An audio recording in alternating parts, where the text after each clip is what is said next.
नमस्कार, times of Swaraj में आप सबों का स्वागत है और मैं हूं संतोष सिंह। और आज हम टाइम्स ऑफ स्वराज में बात करने जा रहे हैं कि नीतीश ने आज अपने उत्तराधिकारी की घोषणा कर ही दी लगता है।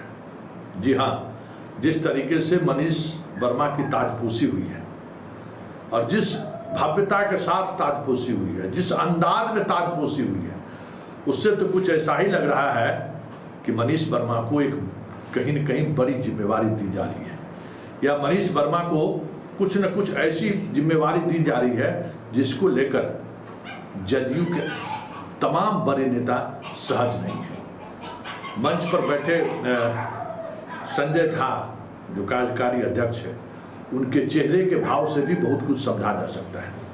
जरा देखिए, पूरे कार्यक्रम के दौरान संजय झा का फेशियल इंप्रेशन क्या था, मतलब चेहरे का भाव क्या था, चेहरे पर किस तरीके की चीज़ें दिख रही थी, पूरे कार्यक्रम के दौरान उनका भाव कैसा था। इन चीज़ों को समझकर आप समझ सकते हैं कि मनीष वर्मा का एंट्री साधारण घटना नहीं है। तमाम जदयू के अंदर के में खलबली मची हुई है। जदयू के तमाम बड़े नेता के चेहरे पर चिंता की एक अलग तरीके की लकीर दिख रही है। कुछ तो वजह नहीं होगी, कुछ तो वजह है कि मनीष वर्मा के पार्टी में शामिल होने से इस तरीके से जदयू के कार्यालय में हम बात कर रहे हैं। प्रदेश अध्यक्ष, कार्यकारी अध्यक्ष विजय चौधरी, हर किसी के चेहरे पर एक अलग तरीके का भाव दिख रहा था। जैसे लग नहीं रहा था कि ये मिलन समारोह कोई मिलन समारोह है। लग रहा था जैसे हर किसी के अधिकार में कहीं कटौती तो नहीं होने वाला है। आखिर इसकी वजह क्या है? उन वजहों के सहारे आप समझ सकते हैं कि मनीष वर्मा का जदयू में मिलना आज स्वाभाविक प्रक्रिया नहीं है। ये कहीं न कहीं नीतीश ने ये संकेत दे दिया है कि आने वाला कल मनीष वर्मा का होगा।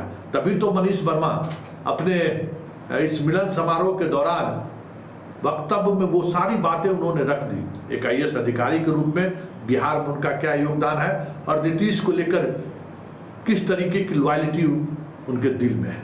नीतीश को वो डेमोक्रेसी का चाणक्य नहीं मानता है, डेमोक्रेसी का अरस्तु मानता है। इस तरीके से उन्होंने नीतीश को लेकर अपनी भावना व्यक्त किया है और पदाधिकारी के रूप में भी ये जताने की कोशिश की कि आज बिहार के गांव-गांव में जो बिजली पहुंची है उसमें मनीष वर्मा का भी बड़ा योगदान है।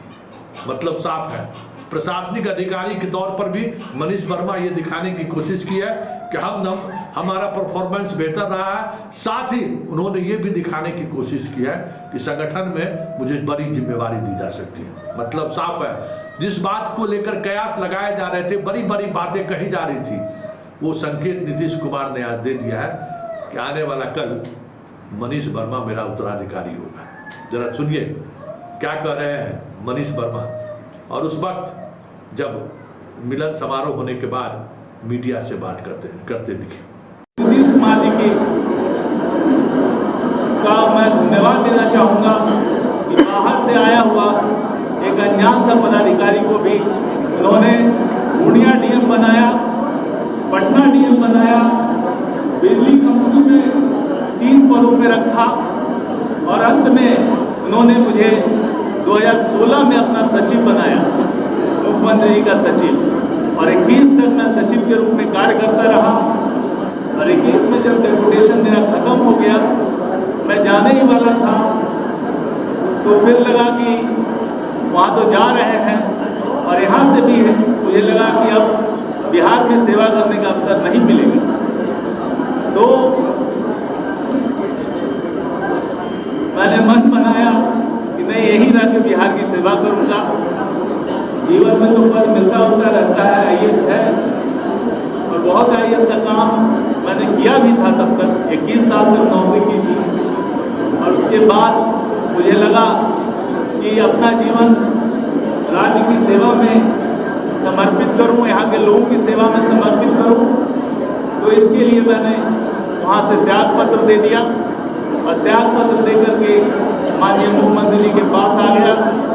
और उसके बाद जो यहाँ पर जो लास्ट 2 पद है जिसके बारे में मैंने बताया था, पोस्टिंग हुई है, काम कर रहा था। और मैं तो ये कहूँ कि पहले दिल से था इस जब में, अब दिल से था पहले, अब दल में हूँ। पहले दिल में था, एक तो मन से तो पहले ही से था। मैं जब 2012 में जब आया हूँ, और उससे पहले भी जब माननीय मुख्यमंत्री जी को मुझे सुनने का टीवी में या कहीं भी अवसर मिलता था तो काफ़ी देर तक सुनता रहता था। उनके व्यक्तित्व से कौन नहीं प्रभावित था। उनका जो व्यक्तित्व है असाधारण व्यक्तित्व, और जो उनसे प्रेरणा मिलती है वो अद्भुत है। मैं तो अपने आप को भाग्यशाली मानता हूँ कि 8 वर्षों से उनके पास रह करके मुझे जानने सीखने का मौका मिला, और जितने भी यहाँ पर सीनियर यहाँ पे हैं सब, इन सब से मेरा इंटरेक्शन रहा है और सबसे कुछ न कुछ सीखने का मौका मिला, बहुत कुछ सीखने का मौका मिला है।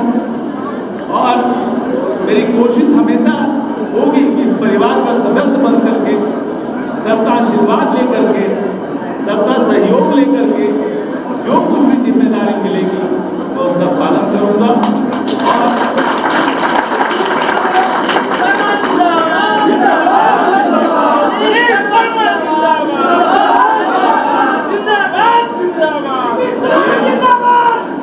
ये आप जानते हैं माननीय मुख्यमंत्री जी को मैं एक घटना जिस बता देना चाहता हूँ, मेरे जीवन को प्रभावित किया। घटना है 2015 की, 2012 की। 2012 में जब बिहार में आया था तो मार्च के समय आया था। 2012 के अगस्त में 15 अगस्त को माननीय मुख्यमंत्री जी गांधी मैदान से बोल रहे थे। मैं नीचे बैठ के सुन रहा था, और बोलते बोलते उन्होंने कहा कि बिजली की बात आई तो उन्होंने कहा कि मैं बिजली की स्थिति में सुधार लाऊंगा, और यदि बिजली की स्थिति में सुधार नहीं ला पाया तो मैं आपसे वोट मांगने नहीं जाऊंगा। मेरे जीवन में मैंने बहुत नेताओं को सुना, बहुत पॉलिटिशियन को सुना, बहुत मुख्यमंत्री को सुना, लेकिन कभी भी किसी नेता से, किसी लोग से इस तरह की बात कभी नहीं सुनी कि मैं यदि ये काम नहीं करूँगा तो आपसे वोट मांगने नहीं जाऊँगा। मैं कहा कि अद्भुत बात है, ये एक डेमोक्रेसी में नया चीज है कि एक पॉलिटिशियन, एक नेता जनता से वादा करता है कि मैं ये काम करूँगा, और करने के बाद मैं यदि नहीं कर पाया तो आपके सामने नहीं जाऊँगा। ये मेरे लिए बहुत अद्भुत घटना थी। मन को झकझोर दिया, लगा कि ये संभव है कि 2015 में इलेक्शन होना है, 3 वर्ष में क्या संभव है कि दिल्ली हो जाएगा। हम लोग लालटेन युग में पैदा हुए, लालटेन युग में पढ़ाई की, और लालटेन साफ करते करते ऐसे IAS बन गए। तो उस युग का हर बच्चा जानता है कि किस तरह से हम लोगों ने पढ़ाई की। और माननीय मुख्यमंत्री जी वो कह रहे थे, वो अद्भुत बात कह रहे थे, और देखिए उनके दृढ़ संकल्प का कि जब 2014 का जब चुनाव हो रहा था तो उन्होंने कहा, जो बात कही, लोगों ने उस समय बात चल रही थी कि बिजली आई, तो लोगों ने कहा बिजली आई, और जो मात्र 2 वर्षों में उन्होंने पूरा कर दिया। और 2015 में संयोग की बात है, मैं DN था, और DN के बाद बिजली कंपनी में था, और मुझे ही वो जिम्मेदारी मिली थी उस वक्त। तो तय अमृत थे CMD, हम 3 कंपनी के MD थे, और ये काम करने का मुझे माननीय मुख्यमंत्री की तरफ से जो सहयोग उन्होंने दिया, सहयोग दिया, उसके लिए मैं उनका जीवन भर आभारी रहूंगा।